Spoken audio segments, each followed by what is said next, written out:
Party ने इन 10 साल में जो काम किया है शायद ही 70 साल में कभी ना हो पाया। तो इसका नतीजा आप देख रहे हैं सभी मीडिया कर्मी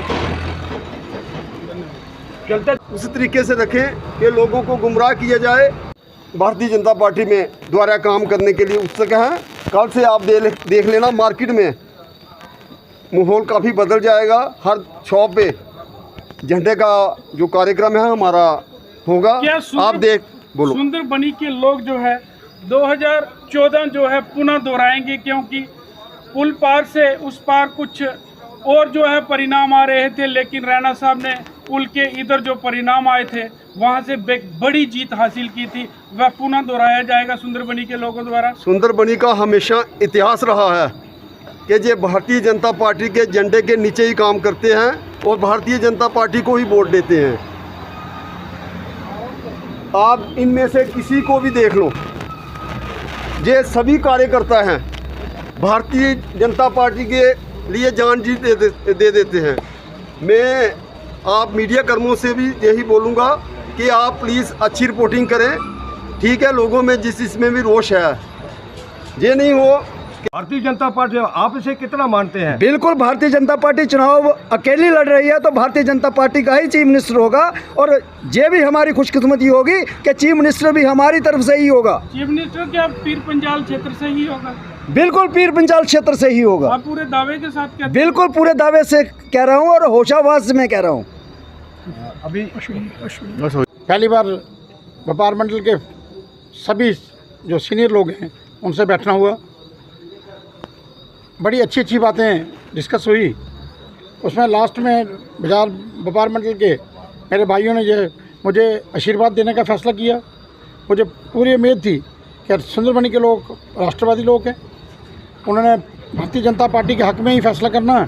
तो आज मेरे व्यापार मंडल के सभी सदस्यों ने मेरे हक़ में फ़ैसला करके, भारतीय जनता पार्टी के हक़ में फ़ैसला करके ये सीट भारी मतों से जिताने का फैसला किया। तो चलते चलते आपका संदेश क्या रहेगा? जितने भी इस लाइव वीडियो के माध्यम से प्रेस कॉन्फ्रेंस आप कर रहे हैं यहाँ पे, क्या संदेश रहेगा अपने बेरोजगार भाइयों के लिए, अपनी छोटी बेरोजगार बच्चियों के लिए, बहनों के लिए? देखिए मदन जी, ये बड़े ऊपर लेवल की बात है। जब मैं यहाँ से इलेक्ट होके जाऊँगा तो मैं पुरजोर अपनी ताकत लगाऊँगा कि हमारे भाई जो बहनें अनएम्प्लॉयड हैं उनको किसी तरह से कोई रोज़गार दिया जाए। रोज़गार ज़रूरी नहीं होता कि सरकारी नौकरी के थ्रू ही दिया जाए, तो कोशिश करेंगे कि लोगों को एडजस्ट किया जाए, बच्चों को कहीं ना कहीं रोज़गार दिया जाए। शायद सुंदरबनी की जनता जो है आज आपके साथ जो बैठक में पहुंची है वो विकास के कारण कहीं ना कहीं रुष्ट थी। क्या सम्मान विकास हो पाएगा सुंदरबनी का और कालाकोट का, सुंदरबनी का विशेषकर? देखिए, सियासत में मुझे 41 साल हो गए, तो कभी भी हमने भेदभाव नहीं किया, किसी जात पात पे कभी बात नहीं की, कभी क्षेत्र बात पे बात नहीं की।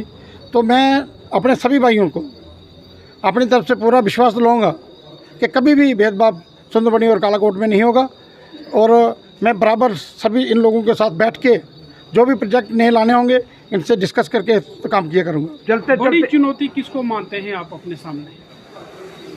देखिए, मुझे नहीं लगता कि कोई बड़ी चुनौती हमारे सामने है, लेकिन फिर भी लोग अपने आप को ऐसे पेश कर रहे हैं कि नहीं जी हमारे पास बहुत बड़े वोट है।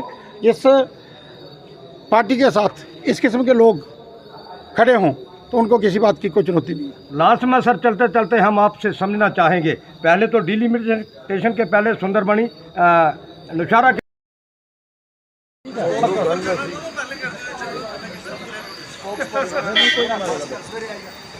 जिंदाबाद जिंदाबाद जिंदाबाद, श्री नरेंद्र भाई मोदी जी जिंदाबाद जिंदाबाद जिंदाबाद, श्री रविंद्र रैना जी जिंदाबाद जिंदाबाद जिंदाबाद, अगर रणधीर सिंह जी जिंदाबाद जिंदाबाद जिंदाबाद, व्यापार मंडल सुंदरबनी जिंदाबाद जिंदाबाद जिंदाबाद, हमारा जिंदाबाद जिंदाबाद जिंदाबाद, हमारा सुंदरबनी जिंदाबाद जिंदाबाद जिंदाबाद। क्या कहते हैं व्यापार मंडल प्रधान सुंदरबनी से? जी हाँ, देखिए, ये जो इलेक्शन आया है ये एक राष्ट्रवाद के लिए है, राष्ट्र को बचाने के लिए है। जो 370 और 35A की बात कर रहे हैं उस पे चोट करने के लिए ये जो मतदान होना है और जितने हमारे समाज के दुकानदार भाई हैं, जहाँ जितना भी सुंदरबनी हमारे जो दुकानदार भाई और जितना भी हमारा समाज है, वो जो अब इलेक्शन करने जा रहा है, अपना वोट देने जा रहा है, वो आतंकवाद, राष्ट्रीय हित में और अपने सुंदरबनी को आगे बढ़ाने के लिए वोट करेगा। अभी हम थोड़ा समझेंगे अदर बैकवर्ड क्लासेस के प्रभारी मैंने कहूँगा। जी हाँ, कैप्टन वैद साहब क्या कहते हैं? आज सारा अभी इतना समय भी आप सब व्यस्त हैं मीटिंगों में। धन्यवाद आपका। आज पूरे सुंदरबनी के जो व्यापार मंडल के लोग थे वो यहाँ इकट्ठे हुए और आज ये तय किया गया कि ये जो आने वाला चुनाव है ये 10 वर्षों के बाद और 370 टूटने के बाद पहला चुनाव है। और ये चुनाव जैसे बिल्ली जी ने कहा, ये आंतक पार पे चोट के ऊपर वोट डाला जाएगा और राष्ट्रपति जो लोगों ने देश की सेवा की है उसका परिणाम ये हुआ कि हम भारतीय जनता पार्टी के सफाई और जम्मू कश्मीर में पूरी बहुमत से बीजेपी की सरकार बने और मुख्यमंत्री जम्मू कश्मीर का भारतीय जनता पार्टी का बने।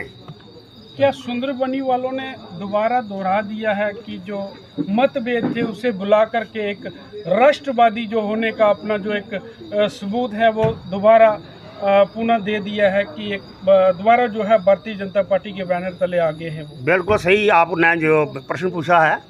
ये जो सुंदरबनी की धरती है साधु संत फकीरों की धरती है और बलिदानों की धरती है। 1953 के अंदर यहाँ 3 लोग शहीद हुए और ये जो सुंदरबनी की धरती है ये हमेशा राष्ट्रभक्तों की धरती रही है और बांगरू की धरती रही है और यहाँ से 80% जो वोट है वो हमेशा भारतीय जनता पार्टी के खाते में जाता है। पिछला इतिहास आप देख लो तो भी जहाँ का जो कार्यकर्ता एक एक है वो पूरा जोर ताकत लगा के इलेक्शन लड़ता है और जो संगठन है उसकी विचारधारा को आगे बढ़ाता है। एक बात हम यहाँ के भारतीय जनता पार्टी से महामंत्री प्रीतम जी से समझेंगे कि जनाब इतना समय हो गया, आप बड़े व्यस्त हो चुके हैं, बताएं आप। देखिए, जब घर में कोई कार्य होता है तो उस समय जो घर का मुखिया होता है उसको व्यस्त तो होना ही पड़ता है। इसलिए हम यही कि समझेंगे कि जो राजनीतिक व्यक्ति हैं वो राजनीतिक व्यक्ति जो अपने इस इलेक्शन को एक कार्य ही समझते हैं। जैसे हमारा जो है वो घर में कहीं शादी विवाह होता है, इसी प्रकार की जो इस समय हमारा जो शादी विवाह का माहौल जो बन चुका है। अभी जो कार्ड वितरण हो रहे हैं और कार्ड वितरण हो रहे हैं तो देखते हैं कि हमारे जो मेहमान हैं जहां हमारे लंच और डिनर के ऊपर कितने लोग आते हैं। प्रीतम जी, भाजपा कहती है 50 पार, नेशनल कॉन्फ्रेंस कहती है 60 पार। अब लोग यकीन विश्वास किस पे करेंगे? देखिए, भारतीय जनता पार्टी, आपने शायद कल की जो